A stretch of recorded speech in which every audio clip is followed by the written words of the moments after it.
Hi, I'm Cheryl Hambley and welcome to the second case study of the School Disruption series. Bounce's approach to preparing schools for disruptions is based on the 3 R's: readiness, resilience and response. So watch now to hear how Loreto Normanhurst have managed multiple incidents over the last couple of years and hear their lessons learned. The beginning of it is the good planning. So we've had quite a mature, I think, program in place here at Loreto Normanhurst for emergency and critical incident and business continuity planning, just over 6 years now. And I'd have to say that the way in which that planning began is what has put us in good stead now. We established 2 plans. One was around emergency response planning, and then there was the critical incident management plan, and then thirdly there was a lot of focus on business continuity as well. In February 2019 there was a power outage that affected the whole site. It actually affected the whole of the area. There was like 26,000 homes or properties that were impacted, and at the time we didn't know if it was just us. We gathered the team and effectively we started to manage what appeared at the beginning to just be a power shortage, if you like. What very quickly began, it became apparent that it was a real incident of no power, no water on the whole site. And as we started managing that incident, it became apparent that it was going to be that way for a while. We had the critical incident management team pulled together. We'd been doing that in the best part of the day. And as the day progressed, we knew that effectively we'd have to evacuate the school. We shut down the school just normal time. We tried to make it as seamless as possible. We also knew that we had to plan for a business recovery situation, and that was probably where I was involved the most, because I brought in the power generators. The team got together and rallied, and we managed that one. We did have a very major incident with one of our Year 9 students hit by a car. As you can imagine, that had a big impact on her year group, her friends across the day school. So when the message came through that she was being airlifted by helicopter to hospital, it became even, the gravity, I guess, of what we were handling was very, very clear. So immediately we activated our counselling team, so they were on hand to be able to be here with the boarders.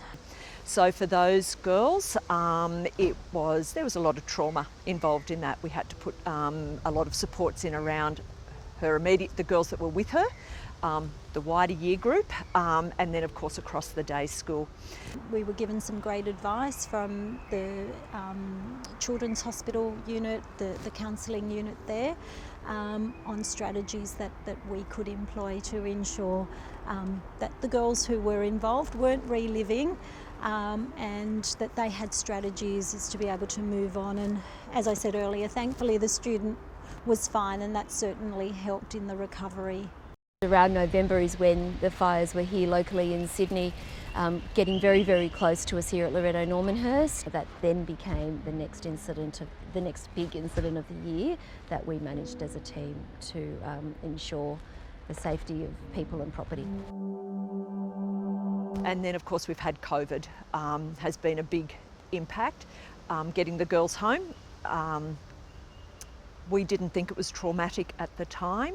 I think probably the return had some impacts on both girls and their parents, more than anything else. So it was about the return and the unknown of COVID at that time. So to prepare for an incident that might impact on the boarding school, we have evacuation and lockdown procedures that we practice regularly. So we have a good relationship with a couple of our local schools, and we took the whole boarding school to sleep on the gym floor, on one of their gym floors.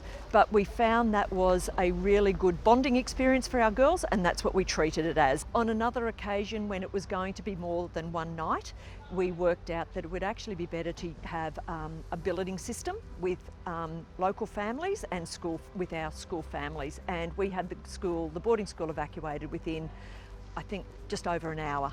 And we've also done an evacuation where we've called the parents to come and get them. So we've done 3 different kinds of evacuations over the last few years. All of them have worked really well, and I think all of them have been very appropriate for the situation that we had, and I would keep using all 3. I've really appreciated over the years the training. And the training kicks in.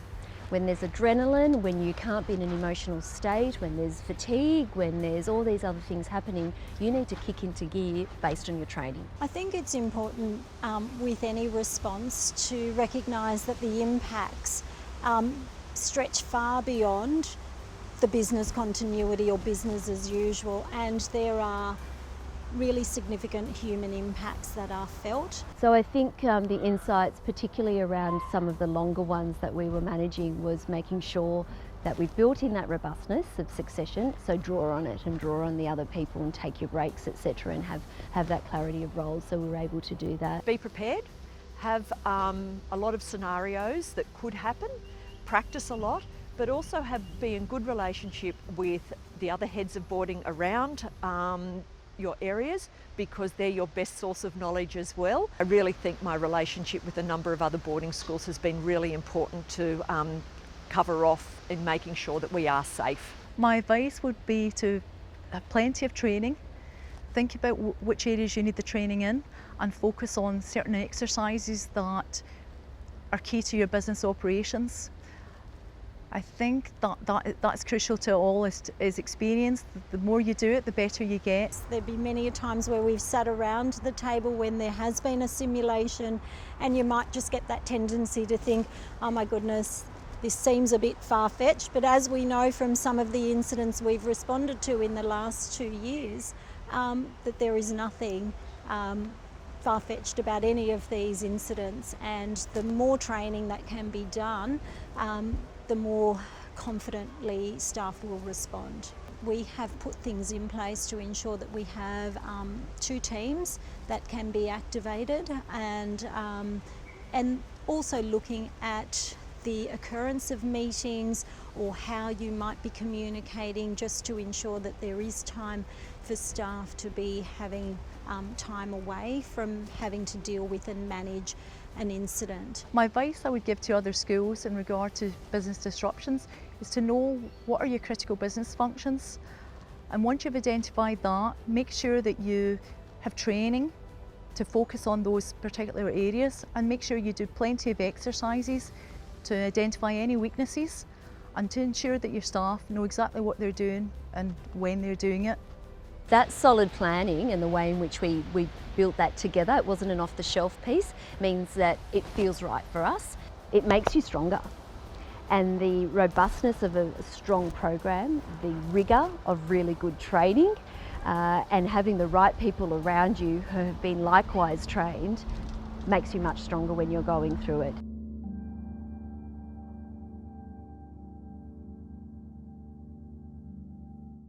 Thank you, Loreto Normanhurst. Managing one incident is difficult, but managing multiple incidents in a short span of time is a real challenge. Loreto have shown that having a well-established program has set them up well for managing any incident. Their emergency and critical incident management program have been in place for over 5 years now, showing that the approach of readiness, resilience and response really works. If you'd like more details about how you can prepare for any type of emergency, you can contact us on www.bouncereadiness.com.au. Thanks very much for watching. We'll see you again soon.